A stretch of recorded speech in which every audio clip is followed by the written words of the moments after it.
Hi friends, ఎలా ఉన్నారు? ఈరోజు మన ఆనందలహరిలో జ్ఞాపకం కథ విందాం. ఈ కథ ఎవరు రాశారో కానీ మనసుకు చాలా బాగా అనిపించింది. మరిక కథలోకి వెళ్దామా? రోజు ఊళ్ళోకి సూర్యుడు రాకమునిపే లేచి పనిలోకి దిగే చెన్నకేశవులు ఆ రోజు మాత్రం భార్యడు పొద్దుక్కినా మంచం దిగలేదు. భార్య రాముడమ్మ లేపినా లేవలేదు. లేచి నేను చేసేదేముందంట, ఇంటి ముందు గొడ్డు లేదు, ఊరవతల పొలము లేదు, నేనెక్కడ కష్టపడిపోతానో అని నీ కొడుకులు ఏమీ లేకుండా చేశారుగా, ఇంక లేచి మాత్రం చేసేదేముందంట అంటూనే లేచాడు. చెన్నకేశవులు కొడుకులిద్దరికీ సాఫ్ట్వేర్ ఉద్యోగాలు. ఊరొదిలి చాన్నాళ్లయింది. ఏ పండక్కో పబ్బానికో భార్య బిడ్డలతో వచ్చి వెళ్తుంటారు. ఈసారి కూడా అలానే వచ్చి వెళ్లారు. కానీ వెళ్తూ వెళ్తూ ఆస్తులు పనిచేసుకుని మరీ వెళ్లారు.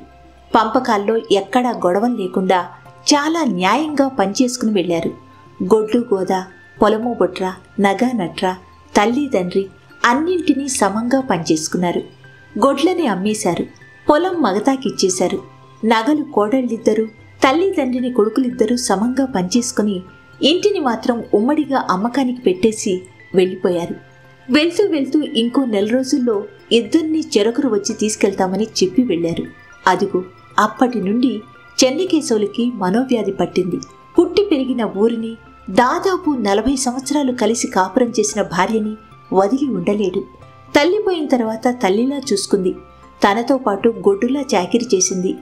ఇంకా అంతా సుఖమే అనుకునేంతలో చెరో దిక్కుగా వెళ్లవలసి వస్తుంది. రావుడు రావుడు అంటూ భార్యని పిలిచాడు. ఏంతయ్యా అంటూ వచ్చింది. ఏం చేస్తున్నావు అన్నాడు. ఊడుస్తున్నాను అంది. ఏం ఊడుస్తున్నావు? జ్ఞాపకాలనా? అవి ఎంత ఊడ్చినా అలానే అంటిపెట్టుకుని ఉంటాయి, కానీ వాటిని ఊడవటం మానేయ్ అన్నాడు. లేదయ్యా, ఈ ఇంటితో నాకున్న జ్ఞాపకాలను పోగు చేసుకుని మూట కట్టుకుంటున్నాను. అక్కడ నా ఒంటరితనాన్ని పోగొట్టాల్సింది అవేగా అంటూ దిగులుగా నవ్వింది. నా జ్ఞాపకాలను కూడా పోగు చేసి మూట కట్టేయలేకపోయావా అన్నాడు చెన్నకేశవులు.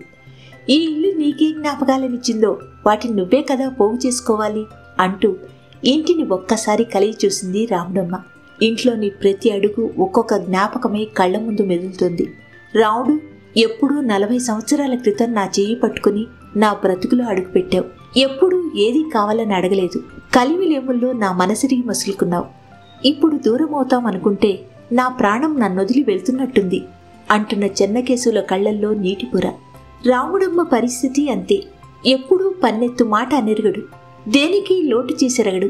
2 రోజుల పాటు ఇల్లు దాటి ఎక్కడికైనా వెళ్ళినా పసిబిడ్డలాగా తన కోసం ఎదురు చూస్తూ ఉంటాడు.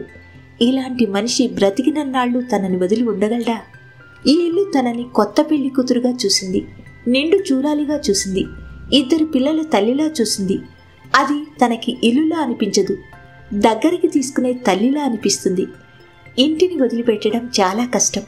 అంతకంటే కష్టం భర్తని వదిలిపెట్టి ఉండటం. కొడుకులు పెట్టిన 30 రోజుల గడువు 30 నిమిషాలై తిరిగి వచ్చి ఇంటి ముందు వాలాయి. పంపకాల్లో చిన్న కొడుకు తల్లిని, పెద్ద కొడుకు తండ్రిని పనిచేసుకున్నారు. చిన్న కొడుకు వచ్చేశాడు. అన్నకి సెలవు దొరకలేదు కాబట్టి తనే తండ్రిని అన్న దగ్గర వదిలేసి అమ్మని మాత్రం తనింటికి తీసుకెళ్ళాలి. అది వాళ్ల ఒప్పందం.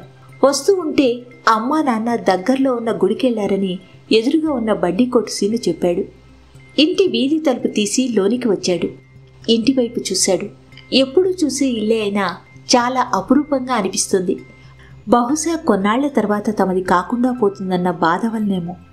విశాలమైన ప్రాంగణంలో నిలిచిన గుడిలా గంభీరంగా ఉంది ఇల్లు. బిడ్డల్ని కడుపులో పెట్టుకుని చూసుకునే తల్లిలా నిండుగా ఉంది. ఎదురుగా ఉన్న కొబ్బరి చెట్టు గుడిలోని ధ్వజస్తంభంలా టీవీగా ఉంది. ఆ ఇంటికి రక్షణ ఇచ్చే తండ్రిలా హుందాగా ఉంది.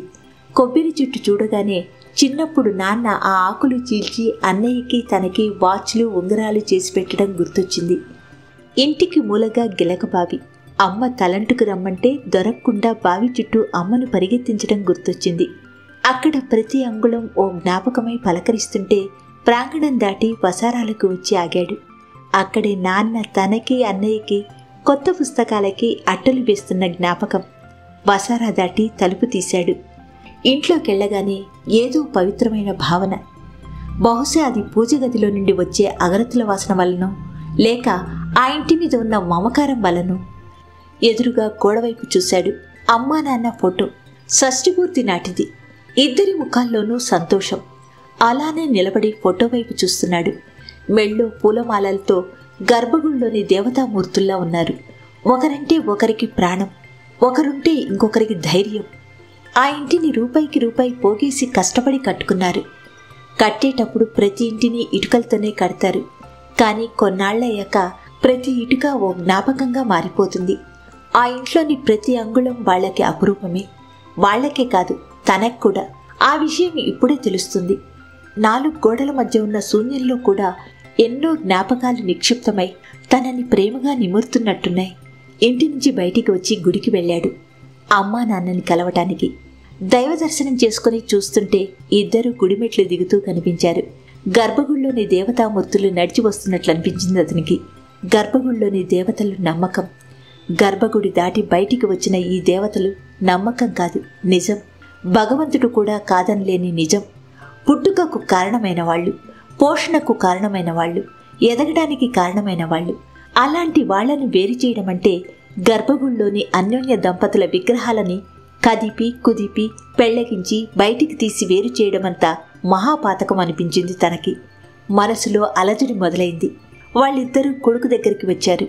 వాళ్ల వైపు అలానే చూస్తున్నాడు.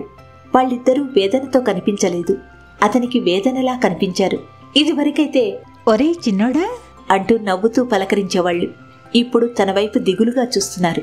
కొడుకు ఎదురైనట్లుగా లేదు, రాకూడని కష్టమేదో ఎదురైనట్లుగా ఉంది వాళ్లకు. ముగ్గురు మౌనంగానే ఇంటికి నడిచారు. ఇంటికి రావడమే ఆలస్యం. వెళ్ళొస్తాను అంటూ అతను బయలుదేరుతుంటే వాళ్ళిద్దరూ తెల్లబోయి మరి మేము అంటుండగానే, వద్దు, మా బాధ్యతలను పూర్తి చేసుకుని మేమే వస్తాం మీ దగ్గరికి. అందాక మీకు ఎప్పుడు రావాలనిపిస్తే అప్పుడు ఇద్దరూ కలిసి వస్తూ ఉండండి అంటూ ఆశీర్వాదం కోసం తల్లిదండ్రుల పాదాలు తాకాడు. అంతే. ఒక్కసారిగా వాళ్ల కళ్ళ నుండి పెళ్ళుబికిన ఆనందం అక్షింతలై కొడుకును మనస్ఫూర్తిగా ఆశీర్వదించాయి. ఇలాంటి మరిన్ని మంచి మంచి కథల కోసం ఆనందలహరి పాడ్కాస్ట్ను తప్పక ఫాలో అవుతారు కదూ. మరో మంచి కథతో మీ ముందుకు వస్తాను అనురాధ తీర్థాల ఆనందలహరి పాడ్కాస్ట్లో.